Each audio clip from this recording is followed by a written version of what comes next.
இன்றைக்கி சிம்பிளாக லஞ்சுக்கு சிக்கன் பிரியாணியும் ரைத்தாவும் செஞ்சிடலாம் அப்படின்னு தான் முடிவு பண்ணேன். திடீர்னு 65 சாப்பிட்ற மாதிரி இருந்துச்சு. அது செய்யலாமா வேணாமான்னு யோசிச்சுட்டு சரி ஓகே செஞ்சிடலான்னு சொல்லிட்டு அதுக்கான மசாலாலாம் சமத்தாக எடுத்து வச்சுட்டேன். தட்டில் இந்த மிளகாத்தூள், மல்லித்தூள், கரம் மசாலா, ஜீரகத்தூள், உப்பு எல்லாத்தையும் எடுத்து வச்சுட்டு அடுத்தது இஞ்சி பூண்டு போடணும்.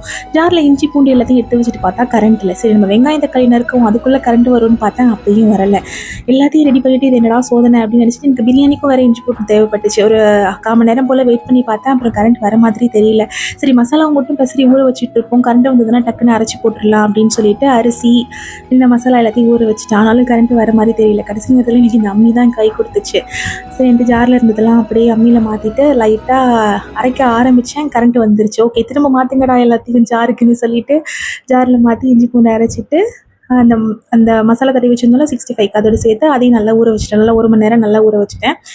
அடுத்து பிரியாணி அஷ்யூஷுவலாக எப்பவும் போல் செய்யறதுக்கு ஸ்டார்ட் பண்ணிட்டேன். அப்புறம் கொஞ்சம் டீ குடிக்கணும் மாதிரி இருக்குன்னு சைடில் டீ வச்சு அந்த பாத்திரம் என்னென்னா பிரியாணி பாத்திரத்தை கிண்டுனா அது ஒரு பக்கம் நொடிச்சு விழுந்துக்கிட்டே இருந்துச்சு. அப்புறம் இந்த பிரியாணியும் செஞ்சுக்கிட்டு சைடில் டீயும் போட்டுட்டு செஞ்சாச்சு. பிரியாணி இன்றைக்கி ஆஷ்யூஷுவல் தான் செஞ்சுருந்தேன். ஸ்பெஷலாலாம் எதுவும் செய்யலை, எப்போதும் செய்கிற மெத்தட் தான். அரிசி வந்து பார்த்திங்கன்னா இது வந்து துளசி அரிசி. பிரியாணிக்கு ரொம்பவே சூப்பராக இருக்கும். உதிராக சூப்பராக வந்துச்சு. ஓகே ஃப்ரெண்ட்ஸ், தேங்க்ஸ் ஃபார் வாட்சிங். நாளைக்கு இன்னொரு வீடியோவில் பார்க்கலாம். பாய்.